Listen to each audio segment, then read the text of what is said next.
फिर उनके जीजा जी ने उनकी नौकरी लगवाई थी। गुरु नानक देव जी सुबह सुबह स्नान करने के लिए बेई नदी पर जाते थे प्रतिदिन, और वहां बैठकर घंटों ईश्वर चिंतन में अपना मस्त रहते थे। एक दिन वो पूर्ण परमात्मा जब काशी में आए हुए थे, वो सतपुरुष कबीर साहब धानक के रूप में काम कर रहे थे। अपनी ऐसी प्यारी आत्माओं को वो ढूंढते फिरते हैं।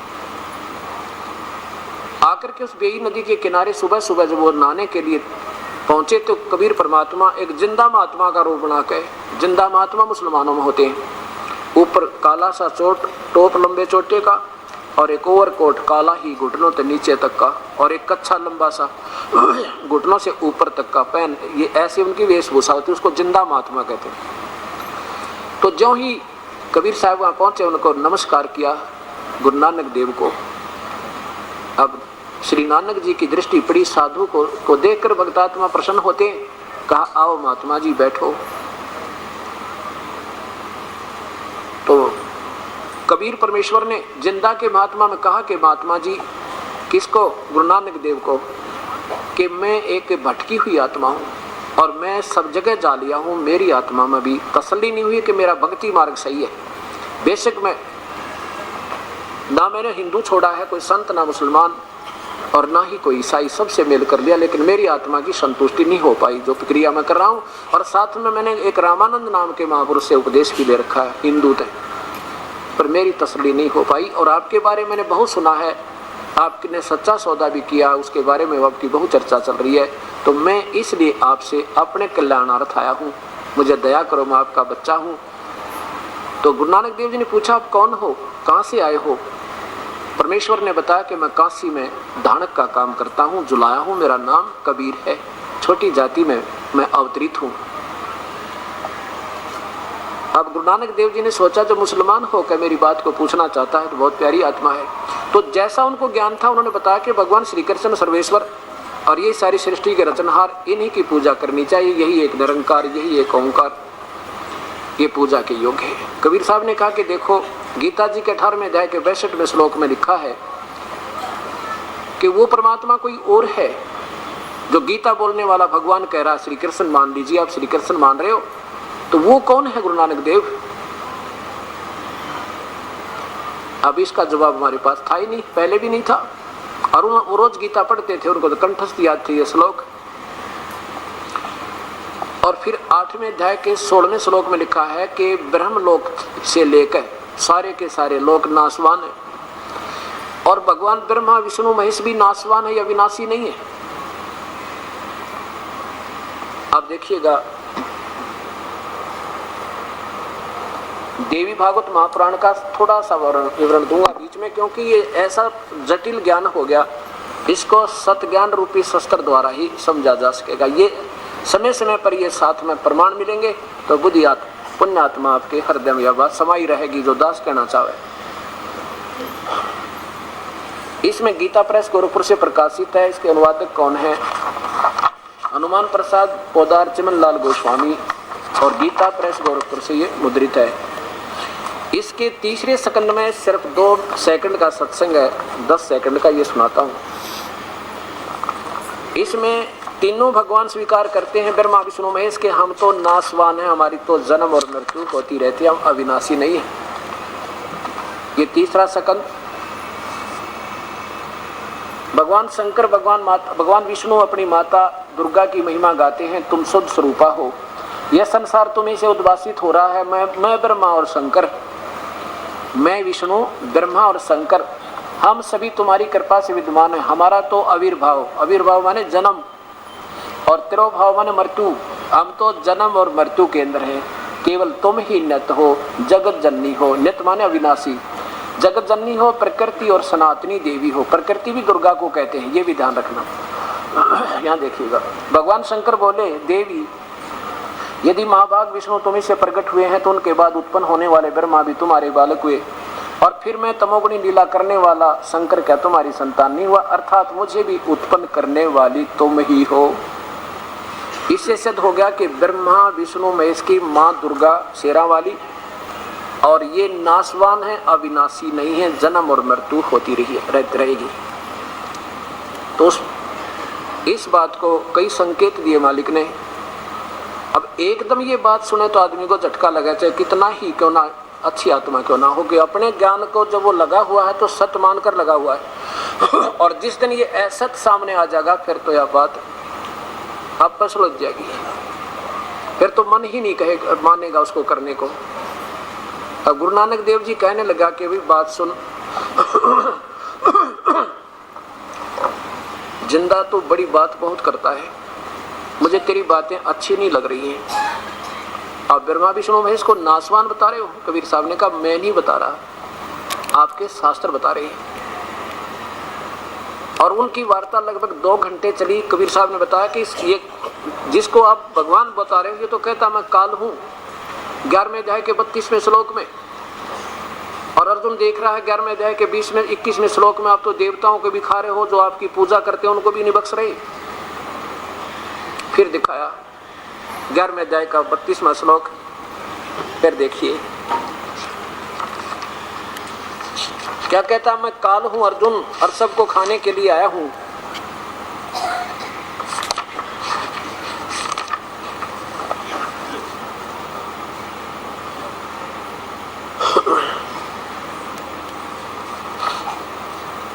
ग्यारहवें अध्याय का 32वां श्लोक देखिएगा नीचे,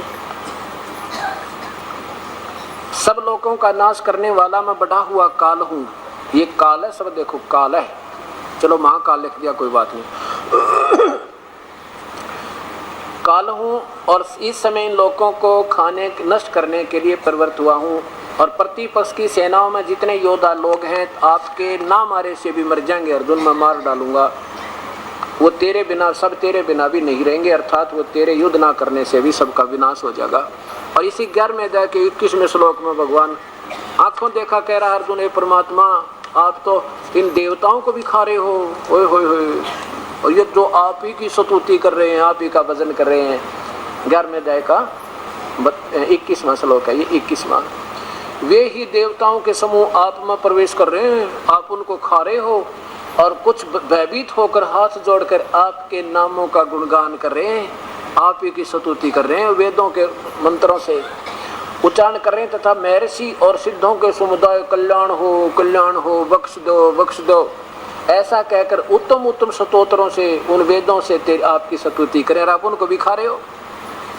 तो ये कहता मैं तो काल हूं भाई, सब न खाऊंगा। अब कबीर साहब कहते हैं, जिसको कहो तुम नंद का लाल वो कहे मैं सबका काल। कहते जिसको तुम नंदलाल कहो वो कहे मैं सब न खाऊं।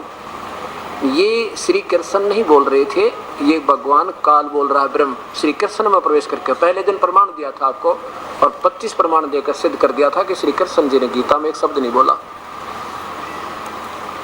ये तो काल बोलता रहा और उसे निकल गया जब कृष्ण जी कहे मुझे पता ही नहीं क्या कहा था गीता में।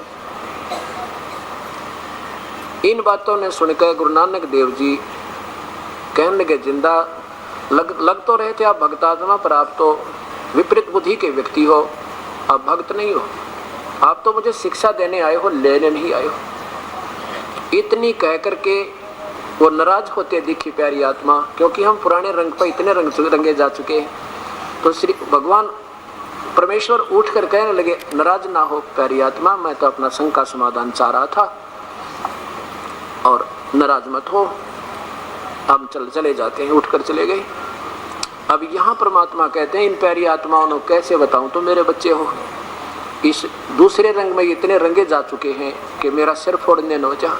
कबीर साहब कहते हैं, साच कहो जगमार ही झूठ कही ना जाइयो, और साथ ने ये सुनकर राजी नहीं झूठिया जगपति आइयो। झूठा पर झूठी बातों पर, अधूरी बातों पर ये पक्के विश्वसनीय हो बैठे हैं और सच्ची ने उछल पड़े सुनकर।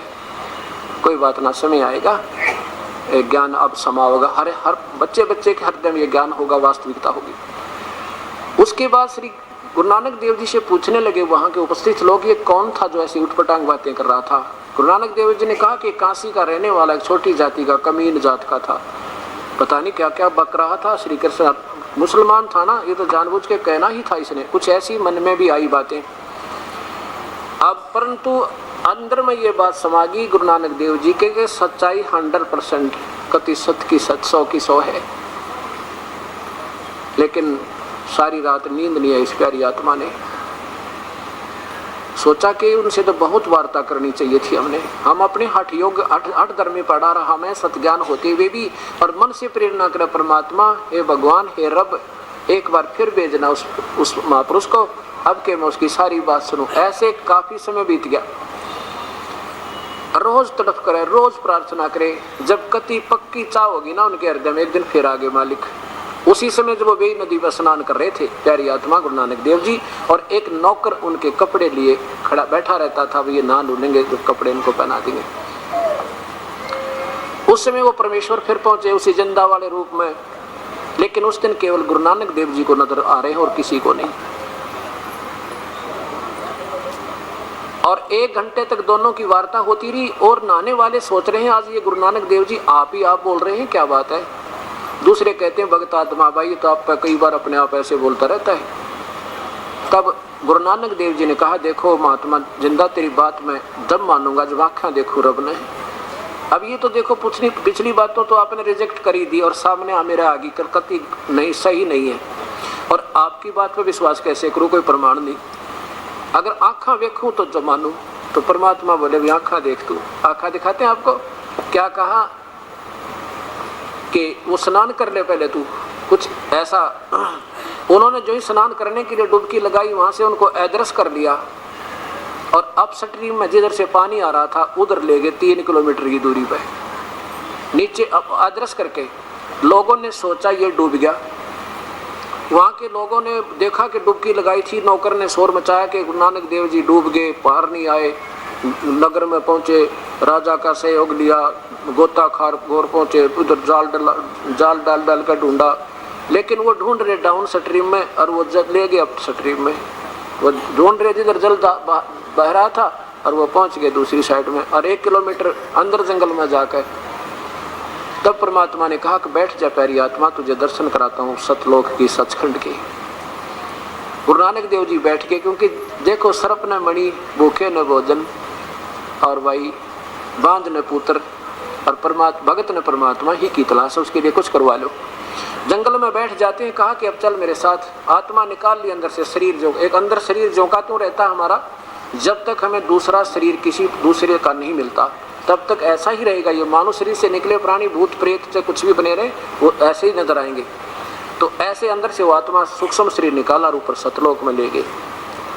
ऊपर जाकर देखा कि वो परमेश्वर अपना दूसरे रूप में उस तख्त के ऊपर बैठा है जो 6 दिन में सृष्टि थी, 7वें दिन तख्त पर जा विराजा, और उनका एक रोमकूप में करोड़ सूर्य मिला दे, करोड़ चंद्रमा मिला दे, इतना रूप तेज निकल रहा परमेश्वर के शरीर से।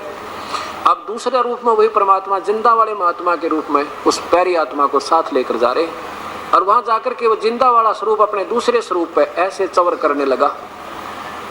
तेजों में शरीर जो उसके ऊपर ओरिजिनल भगवान दिखा था। गुरु नानक देव जी ने सोचा रब तो ए है जेड़ा तख्त पे बैठा, और कबीर तो इसका कोई अनुचर होगा, यहाँ का कोई गण होना। इतना सोचा ही था, इतने वो परमात्मा का ओरिजिनल शरीर खड़ा हुआ तख्त से, और वो जिंदा वाला रूप उसके ऊपर विराजमान हुआ, वो दानक वाला वहां बैठ गया जाकर जिंदा वाला। तो और चवर करे वो पूर्ण परमात्मा दिखाई दे रहा था। जो अब सोच रहे थे कि ये क्या चक्कर भाई, एक गण एक देव एक नौकर के ऊपर भगवान चवर कर रहा है। इतने में वो तेजों में शरीर उस जिंदा वाले शरीर में समा गया, चवर आप पे घूम रहा ऊपर। तब गुरु नानक देव जी ने सोचा भाई ये तो भगवान ने ये था जो तेरे साथ आया। फिर कबीर साहब ने कहा, गुरु नानक देव जी को सब दिखाए, क्योंकि 3 दिन और 3 रात लग गए इस पूरे प्रोसीजर में। फिर सारे ब्रह्मांड दिखाए, ब्रह्मा विष्णु महेश लोग दिखाए, काल का लोग दिखा कि ये बैठा यहाँ पर जिसको तुम एक ओंकार निरंकार बताया करते, ये आकार में है और 1 लाख मानव शरीरधारी प्राणियों को इस तपस्या पर भून कर खाता है। और तेरे जैसी प्यारी आत्मा सतयुग में आप राजा अमरीश थे, इतनी पुण्यात्मा, और राजा जनक आप तेरे तब हुए, और आप जैसी पुण्यात्मा भी बार बार चक्कर काट रही है। आम प्राणी की बताओ यहाँ कैसे तिथि होगी इस साधना से जिसको तुम करते करते युग बीत गए। तब गुरु नानक देव जी ने कहा कि मुझे नीचे ना भेजो भगवान, यही रख लो, वो तो बहुत बूढ़ा झंझट है वहां पर। तो तब परमेश्वर ने कहा ऐसे नहीं रख सकते, आपके ऊपर ऋण है उस काल का, युगों युगों का पाप और पुण्य आपके रखे। आप जाकर के ये सच्चा नाम दूंगा, सतनाम तुझे, इस सतनाम के अंदर इतनी कमाई है आपकी, और इससे आपकी कमाई बनेगी, लेकिन यहाँ नहीं दे सकता मैं। इसको मैं वहाँ काशी में सशरीर वहाँ गया हुआ हूँ और वहाँ एक दानक का काम करता हूँ, जुलाई का। वहाँ आना और जब तो आपको सतनाम दूंगा और तब आपकी मुक्ति होगी, जब काल से छुटकारा होगा। इतना कहकर के उस आत्मा को वापस उस शरीर में भेज दिया और 3 दिन और 3 रात बीत गए। ऐसा दादू जी को 3 दिन 3 रात बीती थी जब सचखंड दिखा गया। ऐसे गरीबदास जी को 9-10 घंटे में वापस छोड़ा था। फिर उन्होंने वही गुणगान किए थे जो गुरु नानक देव जी ने किए। उधर से सबने सोच ढूंढ ढांड के फाइनल हो गया कि वो तो मर चुके हैं। उनका तो हाहाकार मची हुई। तीसरे दिन वो उसी समय जब स्नान करने जाते थे, सैकड़ों व्यक्ति वहाँ स्नान कर रहे थे, वो प्यारी आत्मा वहाँ उपस्थित हुए। सबने पूछा कहाँ गए थे, आप तो मर गए थे। तो उन्होंने कहा मरते वो हैं जो परमात्मा से दूर होते हैं। नगर में पहुंच गए। नगर में सौरभ खुशी मनाई गई, बधाई बांटी गई, मिठाई बटी। उसकी बहन और बहनोई ने नानक देव जी की बड़ी खुशियाँ मनाई और कहा कि फिर आप जाओ अपनी नौकरी पे चले गए। जाकर के मोदी खाने का भंडार लुटा दिया सबको। 13 से आगे गिनती भूल गए, 13 करके, क्योंकि जहाँ देख लिया सच जो सच्चा स्थान अब यहाँ दिल नहीं लगा उस प्राणी का। चाहे उसने राष्ट्रपति बना दे तो नहीं बने वो, जो सुख को देखने के उपरांत। और उसके बाद वही जिंदा वाला रूप बना के एक चोला पैर के सन्यासी वाला शमशान घाट पर बैठ के, क्योंकि यहाँ दिल नहीं लगता उस प्राणी का जिसने वो देख लिया एक बार। अब उधर से शिकायत कर दी किसी ने कि आपके नौकर ने राजा को के सारा भंडारा लुटा दिया, खजाना खाली कर दिया।